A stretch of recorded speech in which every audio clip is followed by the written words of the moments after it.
La Passion de Yang Kuei-fei, favorite impériale, d'après les anciens textes des dynasties chinoises, par G. Soulier de Morand.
Chapitre 23.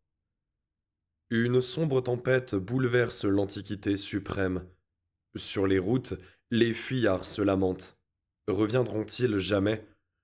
Dans leur désespoir, ils sont emportés par des feuilles d'automne. Dès le chant du coq, ils sont partis vers les quatre passes. Beaucoup d'entre eux ne connaissent que la porte du palais. Ils espéraient, quand leurs cheveux auraient blanchi, mourir vêtus de leurs robes de cour, riant et chantant sans souci de l'heure, buvant la rosée pourpre des vins ensoleillés sous le doux sourire des jeunes filles au visage clair. Ils fuient maintenant, poussiéreux, affamés, sans abri pour la nuit, dans la pluie et le froid. Quand la tempête emporte les rois, que de chagrin et que de deuil. Li Pao. Harassé de fatigue et de faim, le cortège impérial arrivant à Maewe s'y était arrêté, bien que le village contint seulement 5 ou 6 maisons, une station de poste et un petit temple bouddhique. Rien à manger et, pour l'escorte, aucun toit, car la cour avait occupé tous les bâtiments. Les soldats avaient fouillé partout pour recueillir seulement quelques livres de riz. Leur fatigue et leur faim s'étaient rapidement changées en colère. Le Fils du ciel s'était réfugié dans l'une des pièces latérales du petit temple, mais il n'y avait trouvé que les 4 murs, pas un lit, pas une chaise. Debout, appuyé sur un bâton, il resta longtemps, écoutant les gémissements de sa famille et la rumeur qui grandissait au dehors. Bracelet de jade se retenait à sa manche, épuisé de lassitude et d'angoisse. Comme une des impératrices venait se plaindre de ce que ses enfants eussent faim, il répondit simplement. Une journée sans nourriture et une nuit sans sommeil sont une souffrance bien faible pour nous. Pensez à l'empire entier, livré au pillage et au meurtre. Pendant qu'il parle, le bruit de l'émeute grandit et se rapproche. Des cris furieux éclatent jusque dans l'enclos. Soudain, par les panneaux ouverts de la fenêtre, une tête coupée, ruisselante de sang, apparaît au bout d'une pique. Parmi les clameurs diffuses, on distingue les mots. Mort à la famille Yang! Ils sont cause de tous nos malheurs! Mort! Mort à eux! Kaoliche entre précipitamment, suivi du commandant de la garde Chen Swanli, dont la figure est impassible. Quels sont ces cris? Demande le souverain. Les troupes sont en pleine révolte, aux 10 000 années, répond brièvement l'officier. Mais Kaoliche explique fébrilement. Ils ont aperçu le ministre Yang Kuo-chong parlant dans la rue à l'escadron tibétain, et se sont imaginés qu'il leur demandait d'écraser les autres bataillons mutinés. Alors, ils se sont précipités sur lui et l'ont tué. C'est sa tête qui est au bout de la pique. Les princesses de Ran et de Tsrin, qui étaient entrées dans la pièce, ont tout entendu. Elles poussent un grand gémissement de douleur et d'indignation et se précipitent au dehors pour arracher aux mutins la dépouille de leur frère. Dans le silence douloureux de la chambre, on entend dans l'enclos un redoublement de clameurs, puis des cris aigus de femmes. Et, un instant après, 2 têtes aux longs cheveux apparaissent sur des lances. Bracelet de jade, se retenant au bras du souverain, sanglotait à s'étouffer. Oserait-il s'attaquer à nous? Gronde enfin le maître du monde. Que veulent-ils? Comment se fait-il que tu sois là, vivant, quand tes hommes se révoltent? Mais le commandant de la garde répond simplement. Je suis seul contre des milliers d'hommes. Il vaut mieux employer le peu d'autorité que j'ai à les apaiser plutôt que de les exciter par le triomphe de m'avoir tué. Qu'y a-t-il enfin? Que veulent-ils? L'officier fait un signe pour désigner la seconde impératrice et dit. Ils prétendent que tous les malheurs de l'Empire viennent de la famille Yang, de la rapacité du ministre et de l'amitié que Ngao Luchan avait trouvée dans le palais. Ils craignent d'être poursuivis par la vengeance de ceux ou de celles qui resteraient en vie et au pouvoir. On distingue à peine ces paroles dans le tumulte de l'émeute. Le souverain tressaille et saisit la main de son épouse. Il dit enfin. Quels que soient les crimes de Yang Kuo-chong, il les a expiés de sa vie. Comment celle-ci pourrait-elle être coupable? Le commandant s'incline. La vision sacrée est infaillible, mais telle est la volonté des soldats, nous n'y pouvons rien. Au dehors, les clameurs augmentent sans cesse. On distingue les mots. Si on ne livre pas l'impératrice, nous tuons tout, nous tuons tout. Dans la confusion, l'épouse de Yang et la plus jeune sœur du ministre, la princesse de Kuo, épouvantées de se voir menacées, n'ont pensé qu'à s'échapper. Elles se glissent par une fenêtre et courent derrière les maisons à travers les champs desséchés. On apprit plus tard qu'elles arrivèrent dans la nuit à la petite ville de Chrentsrang. Le gouverneur, Su Tsing-sien, savait déjà la mise en jugement par le peuple de la famille Yang. Il fit étouffer les fugitives. Cependant, dans la chambre dénudée aux cris sauvages de la soldatesque déchaînée, la gracieuse Bracelet de jade s'était agenouillée, réprimant ses larmes et disant. Ô monseigneur, Je suis déjà transpercé de douleur par les coups qui ont tué mon frère et mes sœurs. Puisque ces misérables veulent aussi ma vie, et que notre destin l'ordonne, ne me défendez pas. Sauvez le trône, mais laissez-moi me donner la mort, car j'ai peur de ces meurtriers. Le souverain, bouleversé, l'enlaçait de ses bras.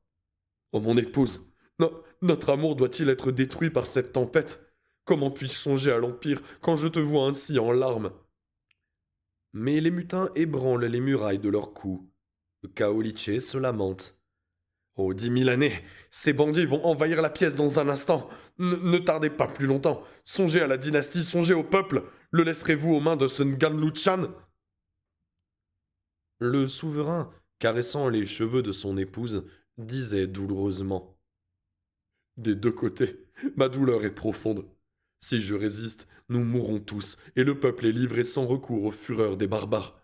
Si je t'abandonne, je récompense par la mort ta droiture, ta loyauté et ton amour. Au milieu de ses sanglots, elle répète. Votre esclave a été comblé de vos augustes faveurs. Donnez ma vie et peu de choses pour vous prouver mon dévouement. Vivez, vivez pour sauver le peuple, et moi, morte, je vivrai malgré tout de nouveau, sous une autre forme, et nous goûterons encore la douceur de notre amour. Mais les clameurs redoublent. Kaoliché les implore. Hâtons-nous, hâtons-nous! Dans un moment il sera trop tard! Alors, le souverain, étouffant ses sanglots, dit d'une voix rauque. Je, je suis sans force pour la sauver. Le bracelet de jade se suspend à son cou, en tremblant, et murmure. Je vous demande une grâce. Ne me regardez pas quand je serai morte. Je ne veux pas que l'affreuse vision de mon corps inanimé vienne effacer en vous le souvenir de mon esprit vivant et de la chair palpitante que vous avez aimée. Le promettez-vous? Kaoliché m'ensevelira. Comme il hésite, elle insiste encore, et finalement il promet. Kaoliché, tu as entendu? Fais tout ce qu'elle te dira. Il ne termine pas, car elle s'est déjà détachée de lui et suit l'eunuque qui sort de la pièce et pousse brusquement la porte d'entrée. Les mutins, surpris, se taisent. Alors il crie. Écoutez tous, lady sacrée! Le Seigneur notre roi autorise la seconde impératrice à se donner la mort. Des acclamations retentissent aussitôt. 10 000 années, 10 000 fois 10 000 années! Kaoliché, soutenant la malheureuse toute défaillante, traverse l'enclos entre les rangs des soldats silencieux, maintenant atterrés de leur forfait. Il pousse la porte du temple et y fait pénétrer celle qui l'accompagne, restant lui-même près de l'entrée. Dans l'ombre, au fond de la salle sur l'autel, brille la face noble et résignée du faux doré, élevant à demi la main dans un geste de détachement apaisé.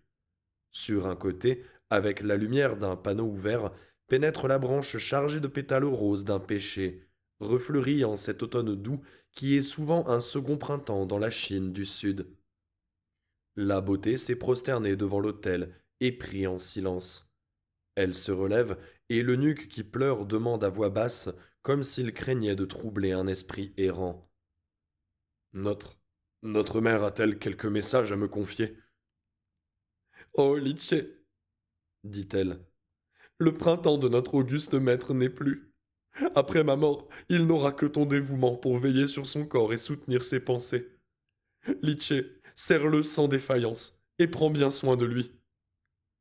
J'obéirai au décret, répond-il, employant la formule réservée au souverain suprême. J'ai encore un mot à te dire. Et, prenant dans sa manche 2 épingles d'or et une boîte à parfum, elle les lui tend. Ces objets, le corps sacré me les avait donnés. Tu les mettras sur mon cœur, dans mon tombeau. Tu le promets? Je le promets, madame. Elle soupire. Hélas, la crainte de la mort déchire mes entrailles. Une angoisse indicible m'étreint. À la porte, les soldats grondent de nouveau. L'eunuque se retourne et marche vers eux, les yeux étincelants. Silence, chien! Au moment où notre mère va remonter aux cieux! Cependant, elle regarde autour d'elle, et ses yeux se fixent sur la branche aux roseurs lumineuses dans l'ombre douce. Elle détache lentement son écharpe de soie blanche et s'agenouille, disant à voix haute. Ô 10 000 années, votre esclave vous remercie de votre divin amour. Pardonnez-moi de vous donner le chagrin de ma mort. L'eunuque se retourne et se voile la face. Les soldats eux-mêmes, massés près de l'entrée, baissent la tête et n'osent regarder. Alors, elle prend un escabeau sur lequel elle monte, légère. Attachant son écharpe à la branche fleurie, elle fait un nœud coulant qu'elle passe autour de son cou délicat après s'être enveloppé le visage avec l'autre extrémité de l'écharpe. Elle a un moment d'hésitation, puis repousse du pied l'escabeau qui roule avec fracas. Une exclamation d'horreur s'échappe de sa gorge serrée. Son corps s'agite convulsivement, tournoie, puis s'allonge et le balancement s'arrête. Dans le profond silence, Kaoliché se retourne enfin, et, la figure terrible, les dents serrées, il dit à voix basse aux soldats. Retirez-vous, monstre à face d'homme. Votre crime est accompli. L'impératrice est morte. Que le souvenir de cet instant hante à jamais vos nuits. Et les hommes, les épaules courbées sous le poids de la honte, s'en vont sans mot dire. Alors l'eunuque, montant sur l'escabeau, détache l'écharpe et reçoit dans ses bras le corps charmant, souple encore, qu'il va déposer au pied de l'autel. Puis il court jusqu'aux chambres, prend une grande couverture de soie blanche brodée d'or, et la porte dans le temple.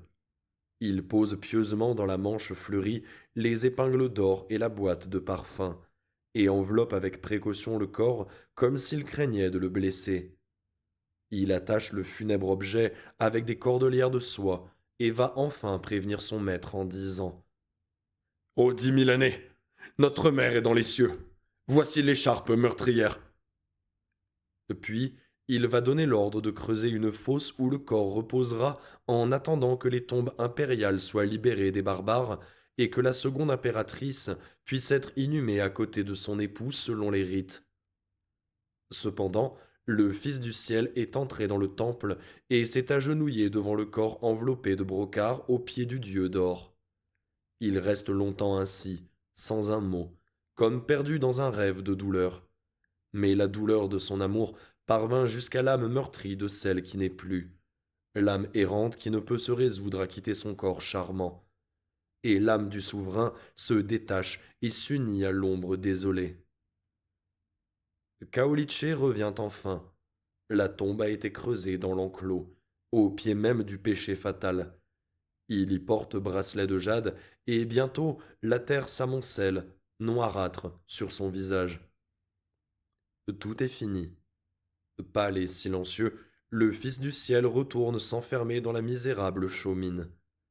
Dans le temple, une vieille femme du village était entrée pour remercier le dieu faux de l'avoir gardée dans la tranquillité de son humble condition. Sur les marches de l'autel, elle aperçoit un petit soulier brodé puis un bas de soie tissé tombé du pied charmant de la victime. Elle les ramasse avec respect et les emporte.